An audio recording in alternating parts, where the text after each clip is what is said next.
Saudara-saudari yang terkasih, kita jumpa lagi dalam Pelita Hati hari ini, Minggu 19 Februari 2023, hari Minggu biasa yang ketujuh.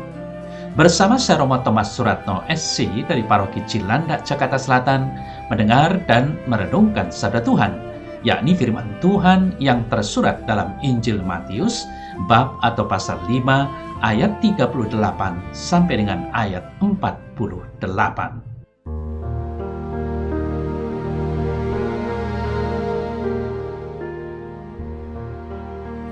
Dalam khotbah di bukit, Yesus berkata kepada murid-muridnya, "Kamu telah mendengar firman, mata ganti mata dan gigi ganti gigi. Tetapi aku berkata kepadamu, janganlah kamu melawan orang yang berbuat jahat kepadamu, melainkan siapapun yang menampar pipi kananmu, berilah juga kepadanya pipi kirimu. Dan kepada orang yang hendak mengadukan engkau karena mengingini bajumu, serahkanlah juga jubahmu. Dan siapapun yang memaksa engkau berjalan sejauh 1 mil, berjalanlah bersama dia sejauh 2 mil. Berilah kepada orang yang meminta kepadamu, dan janganlah menolak orang yang mau meminjam daripadamu. Kamu telah mendengar firman, kasihlah sesama manusia dan bencilah musuhmu. Tetapi aku berkata kepadamu, kasihlah musuhmu dan berdoalah bagi mereka yang menganiaya kamu.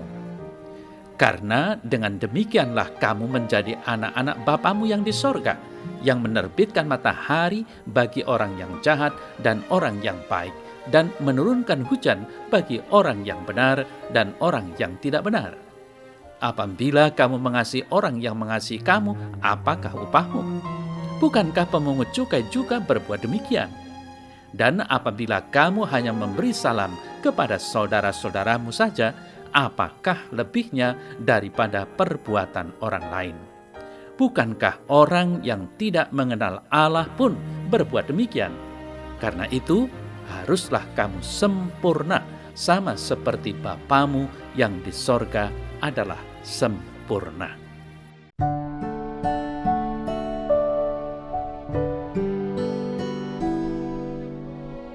Saudara-saudari yang terkasih, warta Injil Minggu Biasa yang ketujuh hari ini, Matius 5 ayat 38 sampai dengan 48, melanjutkan petikan dari minggu yang lalu yang memuat pengajaran Yesus yang keras nadanya dan melebihi yang umum diajarkan para guru Taurat.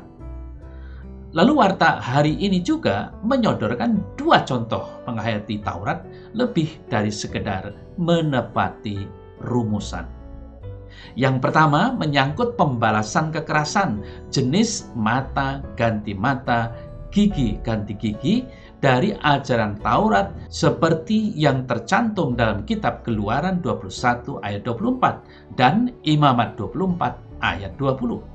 Kemudian yang kedua merujuk pada perintah mengasihi sesama, sebagaimana didapati dalam kitab Imamat 19 ayat 20.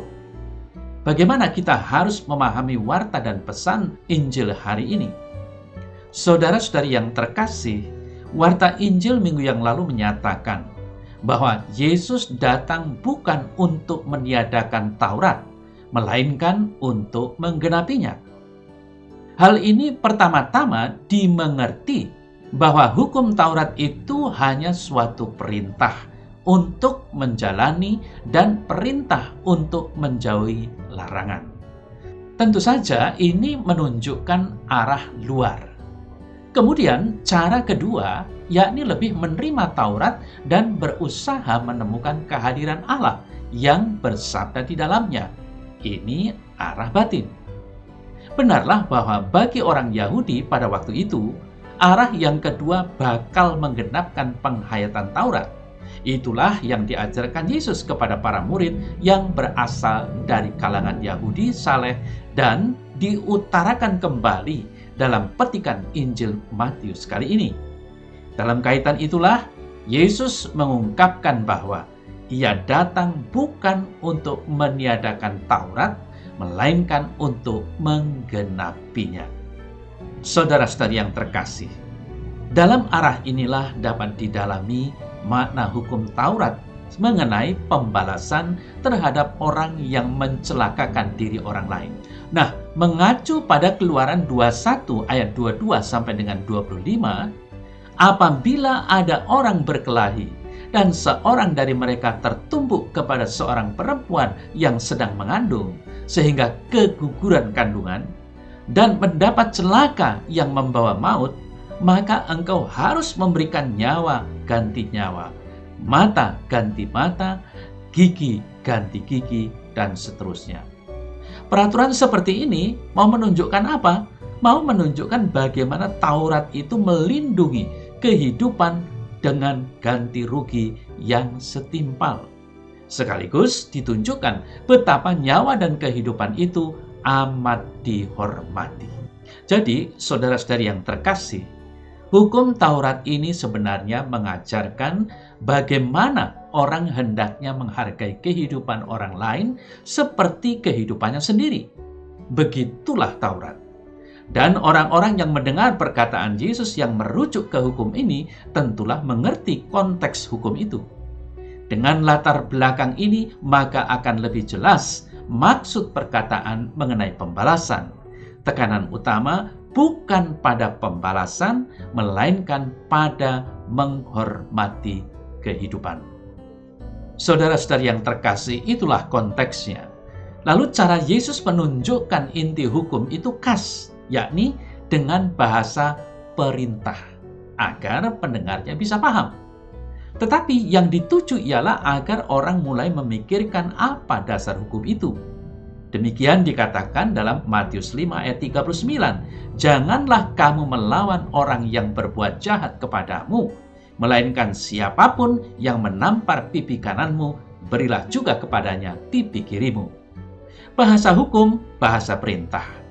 Pendengar waktu itu tentu saja menyadari wibawa pengajaran Yesus tidak setara dengan wibawa Taurat Musa. Kiranya Injil juga tidak bermaksud menunjukkan bahwa Yesus menggantikan Taurat seperti dikatakannya sendiri. Kata-kata itu justru untuk menggenapi Taurat.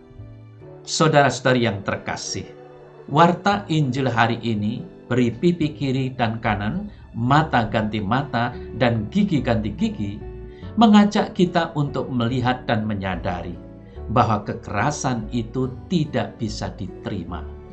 Maka perkataan-perkataan Yesus itu adalah ajaran kepada orang Yahudi pada waktu itu untuk mengenali bagaimana mengerti inti dari hukum Taurat. Jadi ini bukan ajaran baru. Kita sudah tahu buruknya penghinaan dan kekerasan terhadap orang lain. Maka kita harus melindungi orang lain dari tindak kekerasan. Maka Injil itu benar-benar kabar yang mesti melegakan, yang membuat gembira, bukan yang justru membebani. Yang bisa universal nilainya. Itu baru perintah baru, bukan yang di permukaan dan itu melulu. Saudara-saudari yang terkasih, dalam Matius 5 ayat 43 sampai 48 khususnya disampaikan pengajaran Yesus mengenai perintah Taurat untuk mengasihi sesama. Yang jelas di sana ditunjukkan bahwa mengasihi sesama itu tidak terbatas pada kelompok sendiri, melainkan terhadap sesama yang mencakup siapa saja. Kasih itu tidak mengenal batas kelompok, apalagi kelompok agama. Itulah yang kiranya hendak disampaikan. Saudara-saudari yang terkasih, akhirnya Yesus menghimbau kita semua agar menjadi sempurna seperti Bapamu yang ada di sorga sempurna. Jelas, di sini Yesus mengajarkan sikap beragama yang baru, yakni berani mendekat kepada Tuhan Allah sebagai Bapa yang mengusahakan apa saja yang terbaik bagi yang bersedia menerimanya sebagai Allah yang dekat, yang peduli pada kemanusiaan meski tidak selalu jelas. Hal ini baru terasa teguh, mantap bila diimani. Inilah yang dimaksud dengan menjadi sempurna seperti Bapa di surga sendiri sempurna.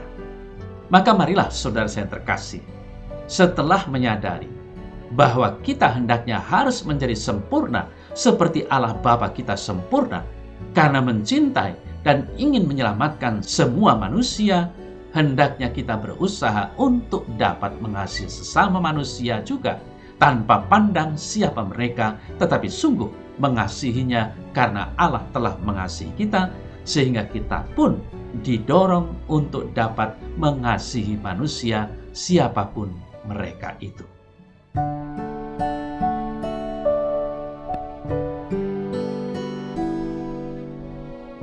Dalam nama Bapa dan Putra dan Roh Kudus. Amin. Ya Tuhan Allah, kuatkan dan mampukanlah kami supaya dapat mengalahkan kejahatan dengan tidak membalas dengan berbuat jahat. Teguhkanlah kami supaya tetap percaya bahwa Engkau adalah hakim yang adil bagi kami. Maka doronglah kami semua untuk menunjukkan kasih-Mu kepada sesama manusia, siapa saja mereka, tanpa diskriminasi, supaya nama-Mu dimuliakan kini dan sepanjang segala masa. Semoga Allah yang Maha Kuasa memberkati saudara sekalian, Bapa dan Putra dan Roh Kudus. Amin.